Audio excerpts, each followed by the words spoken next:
Hey guys, it is Cheyenne from Between Clean Sheets, and I'm here in Nashville getting ready to celebrate the first game of the season at Geodis Park and also my first game at Geodis Park. And I felt like it was only appropriate to talk to someone who's been here and knows the scene. And the perfect person for that kind of conversation is my new friend, Sally Zimmerman. Yay! How are you? I'm good. Thank you for having me. Oh my gosh, thank you for having me. We have commandeered your house and are here hanging out ahead of the game against Red Bulls tomorrow that Walker will, of course, be playing in. But they have already technically started their season. Yes. And it's, what, 3 games in a week for him?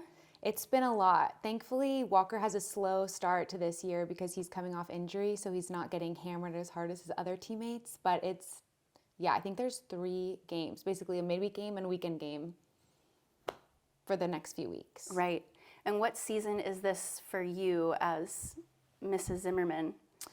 It is our 12th season. So I've been with Walker since the very beginning, which is such a blessing. And this is his 12th season. So it's the 12th one that I get to be a part of as well. Tell me how you guys met. We met at Furman in college. We met freshman year. And we just kind of instantly became best friends from the first night we hung out. And he always had the prospect of leaving to play soccer. So I kind of knew from the get-go that that was where he was going to be headed. And so from the first night I met him, I knew I had to be all in. And thankfully, I just naturally was. His dream just became my dream. And since then, it's been full steam going on about his career. So.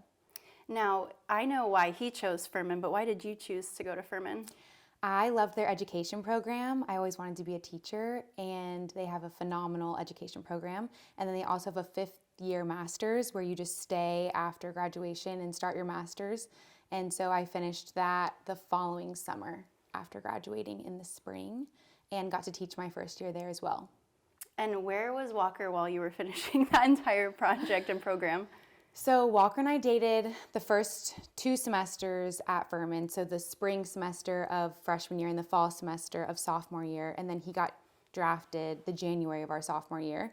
So he was in Dallas for 4 years of long distance, and then I moved to Dallas after we got married for his 5th year there.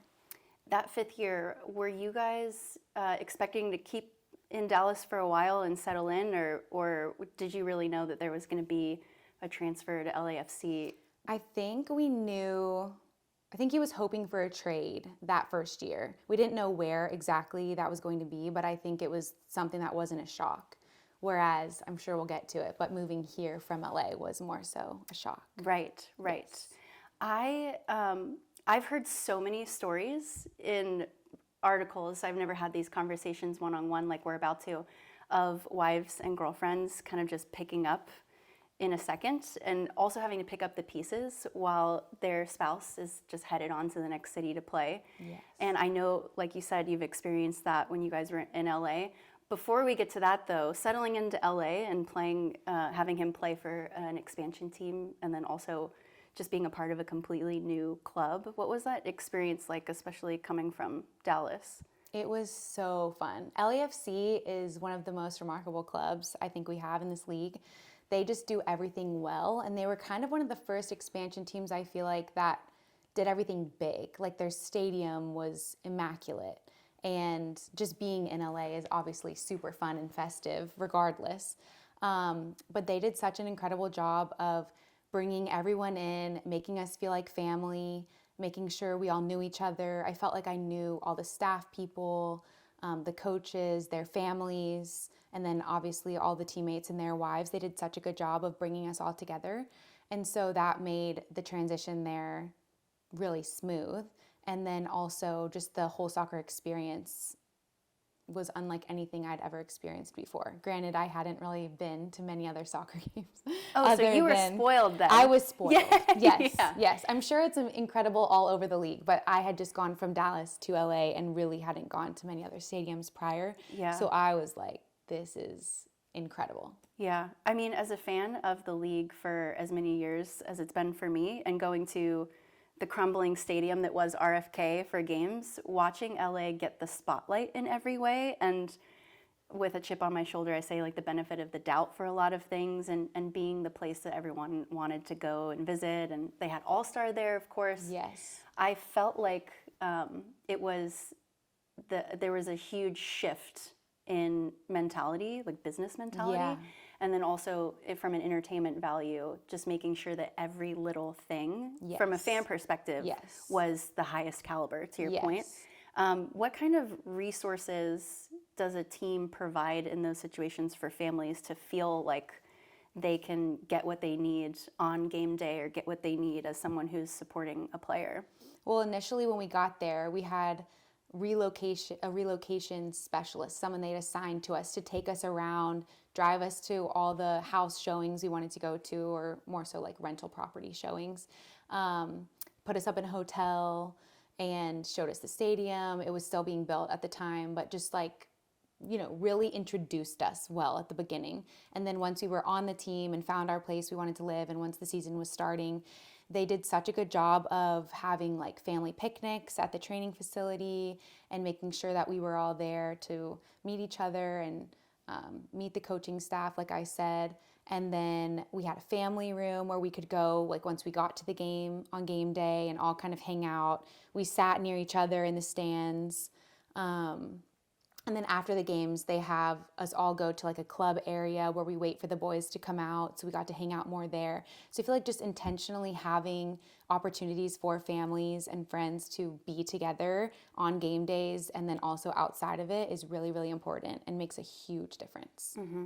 You're a mother of two now, but at that point it was just you. Just me. So what was your travel schedule like? Did you follow Walker to a lot of games, or was it something that you enjoyed doing, like having alone time and being in LA by yourself? I feel like, honestly, then and now, I don't really travel for many MLS games. They're pretty quick trips, and the guys have roommates on the road. And so if I go, I have to get my own hotel room, and it's kind of like me traveling on my own and not really seeing Walker very much. But I travel more so for the national team games. So I'm often alone, solo parenting now, and was just lonely back in the day before we had kids when he was away. Otherwise, I go to national team games just because, I don't know, they're just more rare and exciting in the sense that like you never know when it's going to be your last one or when your next opportunity might be, and that kind of thing. So I feel like you try to really hold on to those moments as much as you can. Not like you take the MLS season for granted by any means, but it's just a little more of like a routine job, I would say, like week to week, whereas national team is like where you put in as much effort as you possibly can because you never want to miss a second. Well, I also imagine it has to be something like summer camp in that you have this bonding experience, whether it's like Walker's first cap and you meet people there and you remember that that's what it was like, and all the other like wives and girlfriends that you met or friends that you made. And so every other cap after that or opportunity to play is just like, I can go see my friends again. Exactly. Yeah, it's like a reunion with your other friends from other teams. Right. Yeah. Now, I mean, it really runs the gamut for those national team games with friendlies, other tournaments, the World Cup, which I know you went to.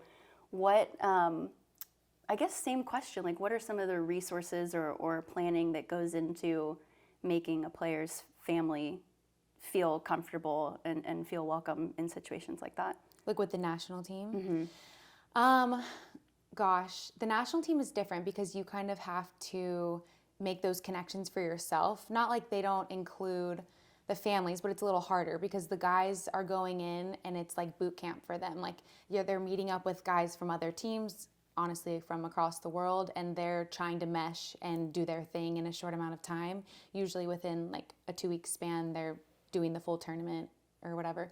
And so if I ever go on those trips, I usually text the other girls that I already know whose husbands or boyfriends might be going, and then the guys can usually help connect us as well. And you just kind of have to put yourself out there and be like, hey, do you want to meet up for dinner before the game, or are you staying in this hotel, and that kind of thing, and make those connections. And then obviously for the World Cup, it was a totally different story. We were all staying in the same place, and that definitely was kind of like summer camp, but in the best way. They kind of facilitated more of a community and opportunity for us to be together the whole time for that. But when you're just going to a friendly or a like Gold Cup, for example, something like that, you just plan your own travel, meet up with girls that you want to meet up with and kind of make the most of it. Now, I went to the World Cup, and at one point during that trip, I found myself at the same hotel as the Wales national team, which from what I had heard about the way different federations set up for their teams, theirs was very simple, kind of bare bones. I found myself riding elevators with people having conversations that I absolutely should not have heard, by the way. But the U.S., I know, went a lot bigger and a lot nicer. And it almost felt like maybe a compound of sorts. But that community, to your point, sounded really, really nice for the length of time that you were there. Tell me about that. So the guys were in a really nice hotel, and they were kind of locked down. We couldn't see them except for there was like very specific visiting hours on certain days, or they planned like family meals where we were bussed over to join them. But we couldn't really just like visit their hotel whenever we wanted to.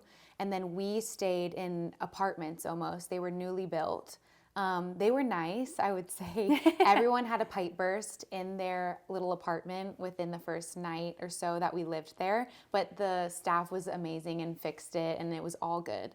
But you could tell they were kind of thrown together fairly quickly. Yes. All of our bathrooms leaked on the floor, silly things like that. But it was fine. And but we all got to stay together in the same building, and they sent us an itinerary the day before with all the things, activities, meals, what have you, for the next day. And then they bussed us to do really fun things. We got to go to the desert one night and ride camels and see stars, and I saw Saturn.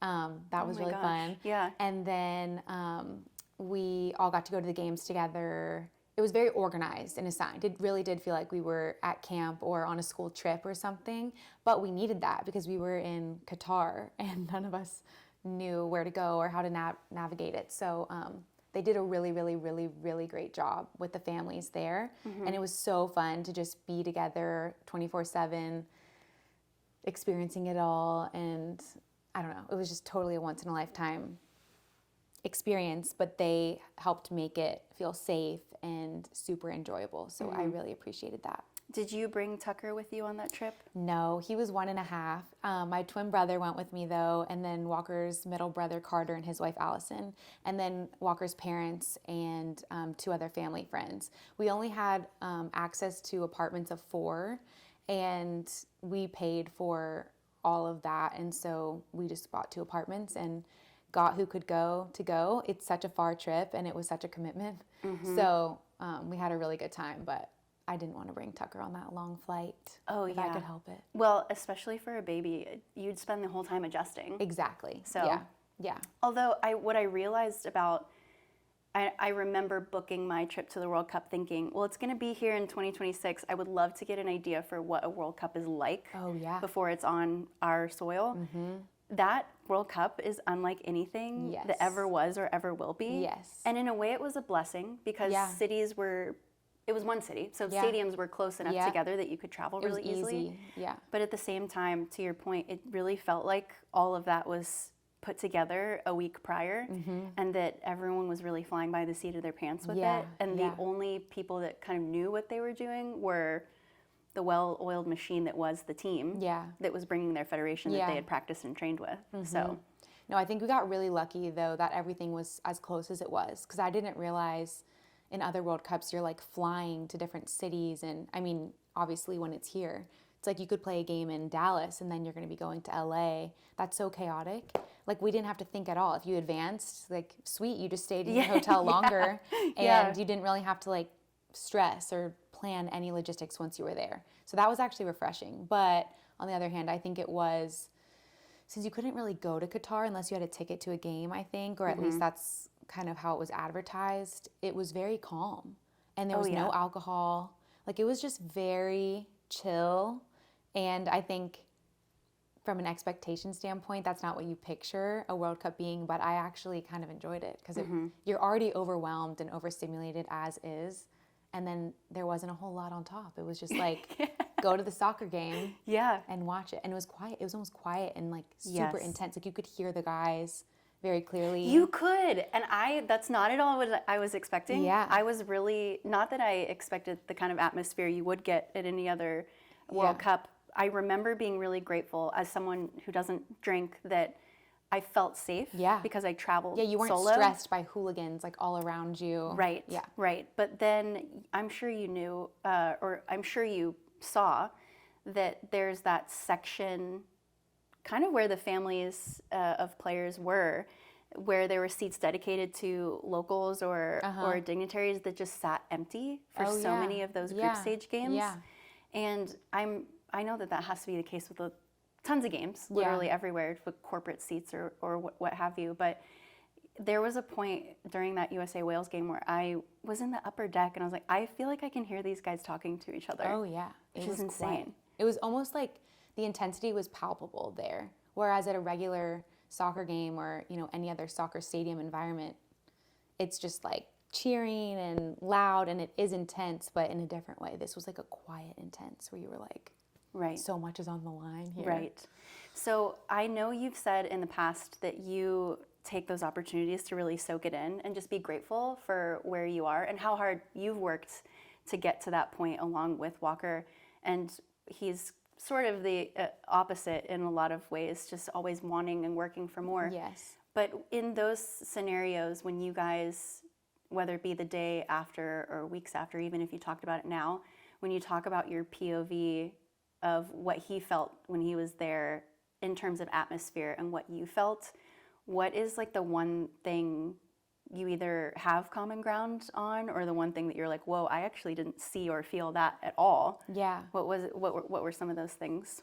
I think he obviously knew a lot more about the World Cup going into it. I was like, yay, the World Cup. I have maybe watched a few games in the past, but like have grown to understand, and appreciate the World Cup more and more as we've been on his soccer journey, obviously. But I think he was hoping that it would be a lot more intense and like that it would have that full World Cup vibe where like people are marching in the streets and like it's just like a lot of rah-rah in the city, because it didn't feel that way, like it was like bare on the streets and there weren't a lot of outside people coming in. It was literally just fans who were going to games. And so I think maybe for him that was slightly disappointing just because that's not the World Cup experience as a player that you have dreamt of maybe your whole life, just because it's not what you've seen. Right. It was the most different than other ones in the past, like you said. And then for me, I guess I think that super high intensity camaraderie, like fans all over the place would have been fun, but I'm kind of more like you. I kind of enjoy a chiller environment. Like I'm already stressed. I don't need more. So I actually I don't know. I think I didn't really have any crazy expectations going into it that were different. And then I think Walker just noted that he could tell it wasn't the same vibe as it has been in the past. And I think he wants to be a part of one that is that crazy super soccer fandom. Yeah. Well, and I can imagine working toward 2026, it being here, definitely a goal for him. Yes. Back to Major League Soccer and the transfer from Los Angeles to Nashville. Yeah. I want to hear about your reaction to what I know was a surprise and how you picked up the pieces and what you have to do in those scenarios when he's here 48 hours later and already training with a brand new team. Yes. So we were very shocked. We were watching The Bachelor, like I'm sure you've heard before, and just got a phone call and we're moving here. And honestly, so relieved that it was Nashville. We always thought Nashville would be a fun city to live in. So thankful to be a part of this club, and it has been the best. Like we've loved it so much. But I think that was one of the first times in our relationship where we've both equally grieved something so hard, because we just loved LA, loved his experience with the team, loved our friends there. I loved my job. Like we were just having so much fun. And so it was really hard to just be told that it was over. And then obviously, like you said, when he left literally 2 days later, it's like you don't get to say goodbye to anyone you want to say goodbye to. You don't get to kind of finish a city out the way that you would hope. You just like, he packed his one suitcase and was gone. You're not going to your favorite restaurant one more time. Exactly. Going for a walk around the block. We did walk to the beach one last time for a sunset. And that was so special, but also so sad. I think we both just were like crying, and I don't know, we just loved it. It it was so hard to leave a place that we just loved so much. It was almost like we were so grateful that we were so sad, is kind of how we described it. But yeah, then Walker's gone. He was here. He found this house actually. He left on gosh, now I'm forgetting like the specific details, but I think it was like a Tuesday or Monday, and he found this house on Friday, and we were under contract on Saturday. I was in LA that whole time, just saw it over FaceTime, had no idea like where we were gonna live. Like we'd never been here before. What was like the one thing when he was taking on that part of the job? I know you probably closed out the place you guys were living here, but when he was here, what was the one thing about a house that you're like, please get this right? I think he knows where I would feel comfortable. And so he knew I wanted like a neighborhood with families and people. Since I'm alone often, like more often than not, I just wanted to feel safe. And so he was just looking for a place where it would be convenient to like all the shops and things that we need. And then also just a place where I would feel safe.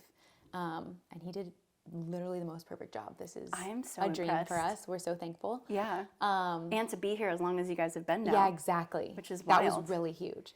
Yeah. So he knows me really, really well. So that honestly was like a no-brainer. And he's such a good researcher. He knew all the different areas and the vibes of each one, and were very decisive people, which is nice. And he was like, nope, nope, nope. Like, she's not going to love it here. You know, she might like it here, whatever. And then this was available, and he snatched it up. Yeah. But yeah, I had to, similarly with Dallas, even though we were prepared for the move in Dallas, it's the same gig. Like I get connected with the moving company, the car shippers, have to coordinate all of that. We had just signed a new lease in our condo in LA. No. And so I had to help show our condo to help, someone else needed to take up the lease so that we could get out of it. And it was pretty stressful, I'm not gonna lie. And that was the first move. My mom wasn't able to come out and do it with me, because that's the thing, like our husbands aren't there. If your mom can't come, then like who else is gonna help you? Right. And so my mom was with me for like 10 days from our move from Dallas to LA. And then this one, I kind of had to do it myself. And so, yeah. It's dramatic, I will say. I was like crying, trying to take the nails out of the walls and like patch the holes, and like I'm up on a ladder, and it's definitely very overwhelming, and you're doing a lot of things that you don't know how to do or don't necessarily want to do by yourself, but you just have to, and you just buck up. And it's actually really empowering and encouraging in the end. But yeah, I will say that's probably the hardest part, is just like having something like a bomb dropped on you emotionally, and then you have to deal with all the logistics and details of it. Yeah, I honestly cannot imagine. Yeah. The only thing, having lived in DC for as long as I did, there is this running joke that you could walk the streets of Georgetown the week of finals and see everybody's life just out on the street, because like I did finals and I had to graduate and I had to move out of my dorm. Yes. Suddenly I don't care about this printer that I bought or these shoes that I bought or whatever. Just I leave imagine it out there. Yeah, I imagine like as much as I wanted to not have a landlord charge me for holes in a wall, I'd be like, okay, that one's staying. I can't do that. We don't need that security deposit back. Honestly, I should have cared less. That's actually a good point. I understand why you did though. Yeah. Because from what I have learned about you, you like structure and a plan. Yes. And are very, very organized. Yes. Something that is incredibly helpful, but also stressful when you want to do things your way or the right way. Right. But are given such a narrow timeline. Yes. So when you got here, I know you guys had a house and were able to physically settle in, but at what point did Nashville really feel like a home? And what did you do to kind of create a community for yourself? I feel like, we closed on our house the day COVID, like the world shut down for COVID. I think it was like March 16th, 2020. Perfect timing. But I will say it was actually a huge blessing, because Walker's never gotten to help me like move in and settle somewhere. And so we just got to do that. We were just like shut up in this house and ordered all of our furniture. And that was a big blessing of COVID for us, was just like having time to be together and make this house a home. And then, but the first thing that we like to do is join a church usually, or find a church and join a community group. So we tried to do that as quickly as possible. And that just helps give us like immediate community and people who have similar values as us and just gives us a little bit of a life outside of soccer. And then obviously our neighborhood is incredible. So our neighbors, we love them and couldn't have asked for better neighbors, especially on either side. They love our dog and they love our kids. And they're always there for me whenever Walker's gone, which I really appreciate. I know that Walker has a reputation for being such a friendly, engaging person and making other people around him feel at home. I think that obviously is what goes into being such a great captain. But you guys have done so much for incoming players, for your community. I know the scholarship at Furman was established to kind of keep the program up and running and give the same opportunities that were given to him to others. Where does all of that, where does the motivation to do that come from? I think one of the best things about Walker is he loves bringing people together, and he's kind of really brought that out of me as well. I'm more of an introvert and he's more of an extrovert, but he's shown me how important it is to build community and to bring people together and how much fun it can be to like host and have people over and provide food and fun and do games and whatever. And so at the beginning of each season, we've kind of both just made it our mission to try to have as much fun with the other families on our team as we possibly can and help everyone feel as comfortable as they possibly can. And so we like to host things at our house. Walker loves a game night, and so I've grown to like a game night. But it doesn't have to be complicated, and I've learned to have girls over when guys are away at an away game because it's fun, and we're all watching the game by ourselves anyway, so we might as well do it together. And kind of partnering with the clubs as well and trying to provide post-game, hangouts, whether that be like a little casual happy hour after a game or whatever, a barbecue after a training. I think it starts with the beginning of the season. You want to start off strong. So we always, after a preseason game, we'll try to have all the wives and girlfriends get together, meet each other, just say who you belong to, because you can show up to a game and you don't know. Like you see faces that you don't recognize, but you don't know who they belong to or how long, like where they came from or whatever. So I could be wearing a Zimmerman jersey. Exactly. Like, is she Walker's sister? I don't know her. Exactly.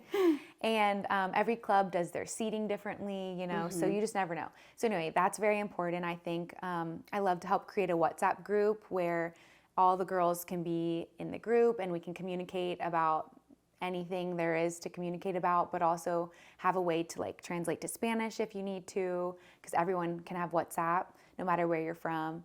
So we always try to do that. But yeah, I don't know. I think we've just benefited a lot from being a part of teams that have strong community. And so we just want to make sure that Nashville has that, or any team that we're a part of, because it's just game changing for everyone's experience at the club. But then also I think it translates really well for the guys on the field, because if their families are happy and content and connected and feel a part of what's going on, then they're gonna do better. Right. So it's really fun, honestly, but I give all the credit to Walker. It's always him driving that ship, and he's so good at it. I am impressed because I myself am an introvert, and I think the culture that's established there, to your point, making people feel welcome and feel comfortable because it's one less thing that they have to worry about, is something that I can witness when I'm watching a game and see on the field, but I don't necessarily know where it comes from. Yeah. I've been to games where you can tell a team really does not like each other, or does not get along, or doesn't feel comfortable. Not that there's any tension, but just, I mean, like being transferred in the middle of a season or over the summer, or having a lot of these extra things that go along with just having any job being in the background of your mind. I'm curious to know, what are some things from the first few seasons that you experienced, just in terms of the league before it's really grown into what it is? What are some things that you've noticed have really made the experience of being the wife of a player as enjoyable as it is now? I really do think it all comes back to the community that the club helps foster and create, and then also just the families on the teams. I feel like I was really taken in by some awesome people in Dallas when I would come visit from college, and other wives were older than me, and way more veteran than me, and they would just let me sit with them, would meet up with me for dinner before the games, or have us over with their families and carve pumpkins, or, you know, do whatever activity they were doing. They just brought Walker and me in with them, and I really appreciated that. And so I think when you experience that and have that as an example for you from the beginning, then you know like what it feels like to be that new person, to be the young girl who's visiting from college, or to just be the new one that was transferred in halfway through. You know, it's like we've all been there at a certain point. And so I think if you can just reflect back on where you've been and how people treated you, it helps motivate you to do the same thing for them.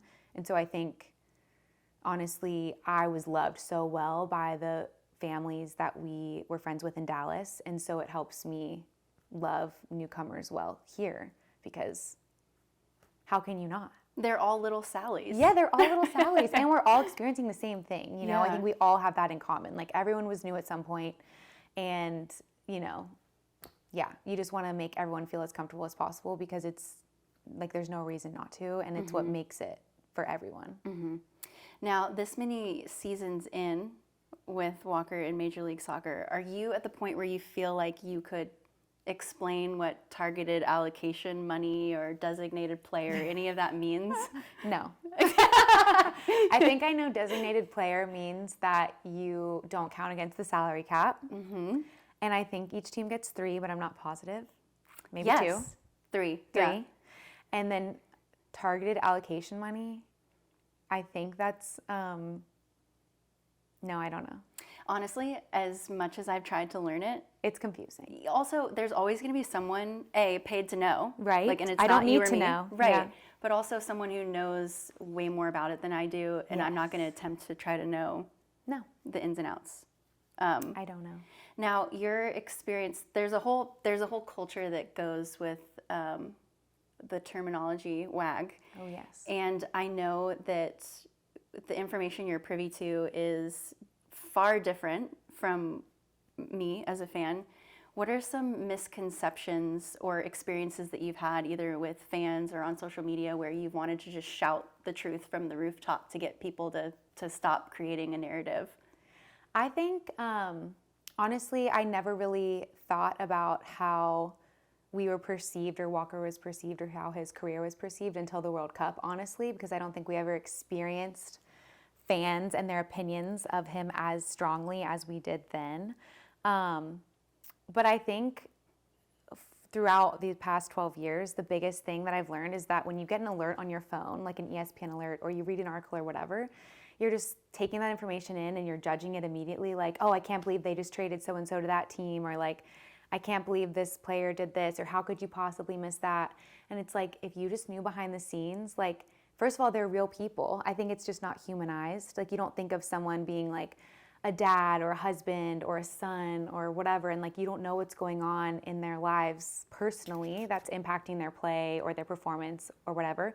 And then you also don't know what they're battling, like injuries. Like, there have been so many games where we're on our knees praying that Walker can just make it through 10 minutes of a game, and then somehow he'll miraculously make it through a whole one. But it's like, he's not even able to walk up the stairs like normally, and somehow he's playing, or he's had the stomach bug and he's playing, hoping to God he doesn't throw up everywhere, or like, you know, he's had the flu and he's played through games with the flu. So I don't know. I think it's just the human side of the sport that you just forget about, and you often just view these athletes as robots, or I don't know, there's just such high expectations on them, as there should be. But I just think on the flip side, you just never really know what's going on, just like anyone else doing anything else.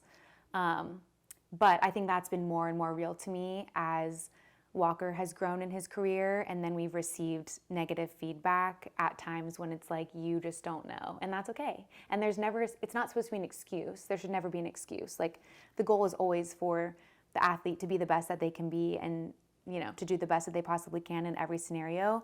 And you never want to have an excuse for why that might not be. But on the flip side, it is what it is. Like, sometimes life is going on and you just don't know.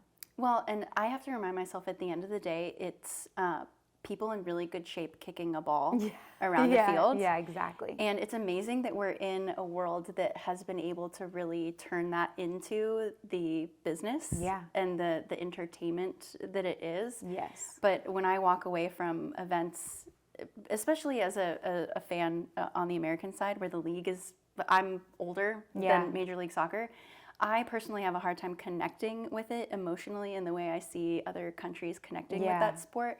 And to live and die by it, or, I mean, when I cried at the World Cup, it was because I was overstimulated. Right. Not because I'm like, we lost, I can't believe it. I'm like, it's so loud. Yeah. And it's I mean, quiet and loud at the same time. Well, it was intense. It was intense, yeah. Yeah. And I think to have the head on your shoulders about that, and also we talked a little bit before the cameras were rolling about social media. Yeah. It sounds like you don't have your head too buried into all of that. Which was that a conscious decision, or is that kind of the way you've always been with social media? I love stalking other people on social media. I think it's really fun. I do really enjoy it, but I've made my social media private whenever we had kids, and I think that saves you from a lot, honestly. And then Walker just doesn't care much about social media, so he's not very good at it, and he's not really on it a ton. So, we just don't. It just hasn't been something that's been big for us, which I think is helpful. Right. I love that. Yeah. It saves so much mental health, It does. in my opinion. It does. Now, I have a couple of rapid fire kind of, I guess, pop culture questions. I know that I'm you nervous. guys... Oh, we can take a break, take a breath. Get some power from from our the jelly little buddy. cat. Okay. Does the jelly cat have a name, by the way? No, he doesn't. But he's cute.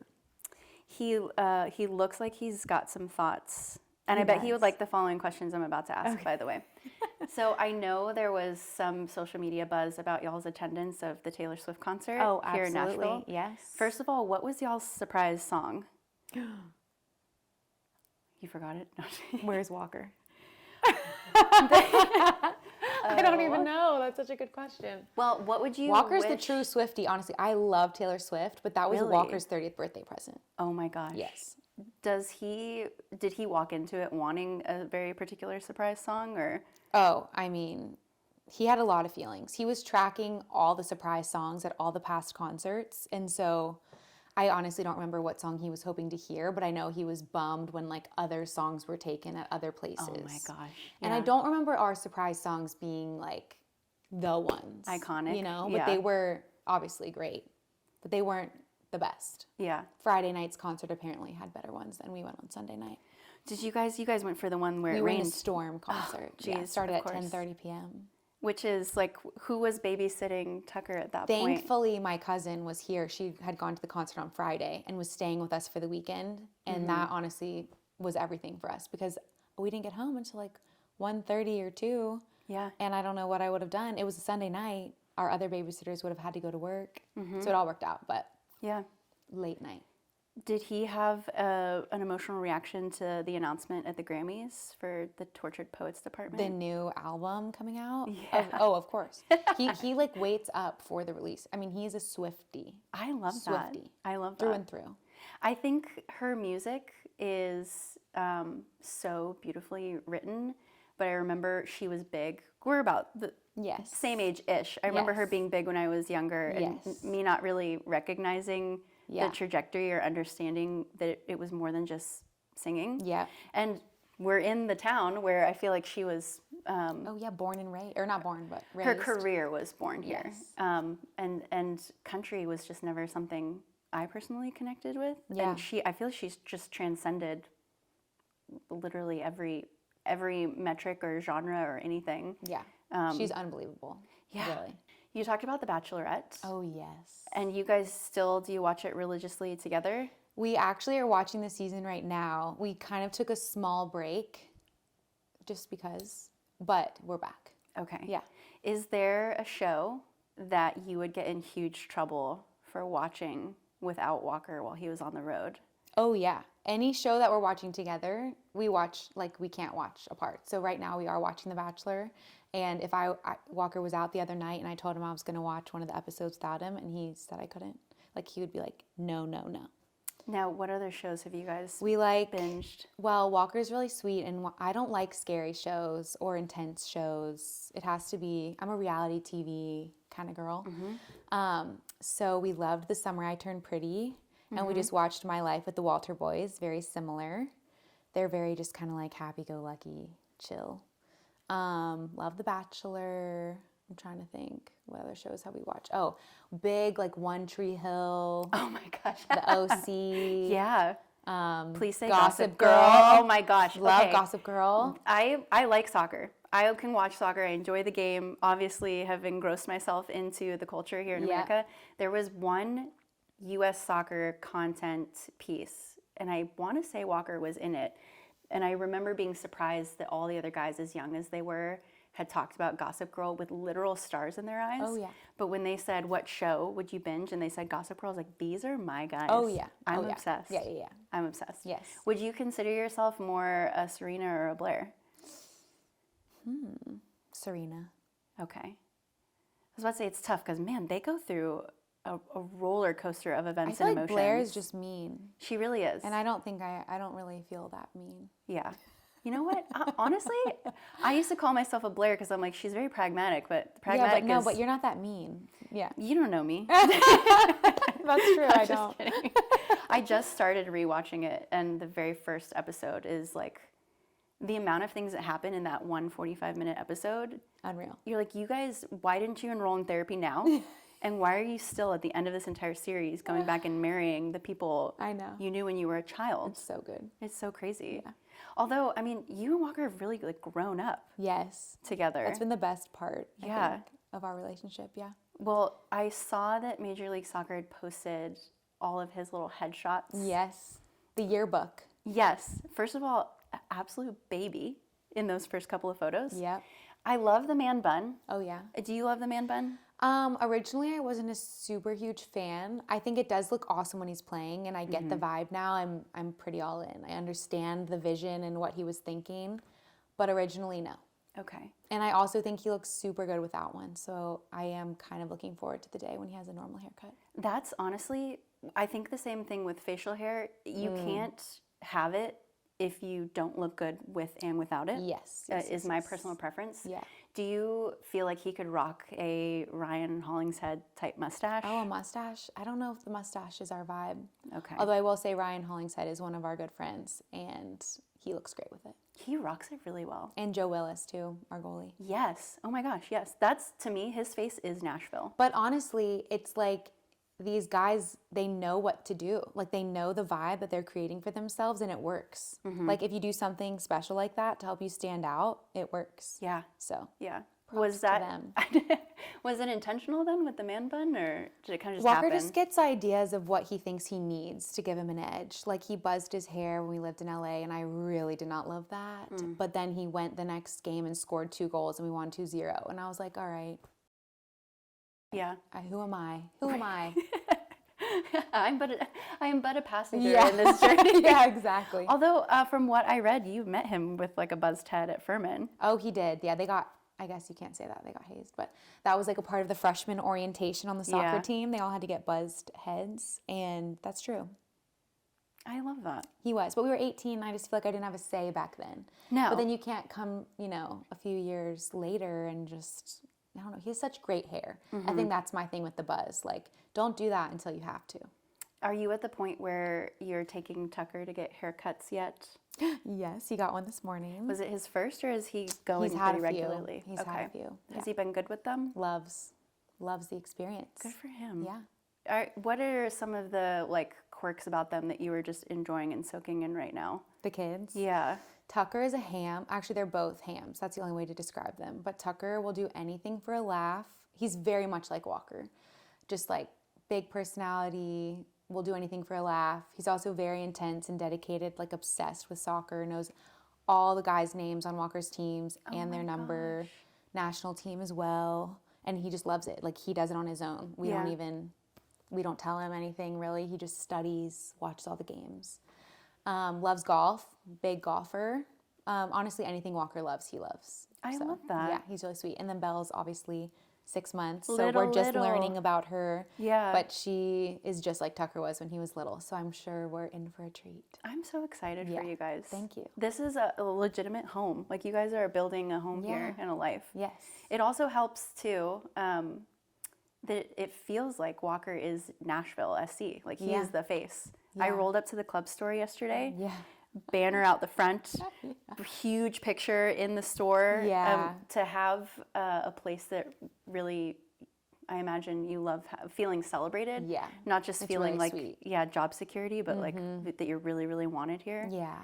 I cannot imagine. Yeah. And I'm really excited for you guys. Thank you. We're so thankful. It's been the best. Now, the one last question I have. Yes. When you talk about community and seeking out folks of the same faith and how that's helped ground you, Yeah. what is the one experience that you've had throughout all of this that has really made you feel like, oh, God's hand was involved? Oh, wow. I mean, I feel like his fingerprints are all over our story. I really don't think I can choose one specific thing off the top of my head other than like he's just provided for us everywhere we've gone and surprised us in ways we never expected. And even like our homes, each place, like found them on our 1-day visit, and it's been like the best place ever with the best neighbors in the best spot. And it just gets better and better every single day.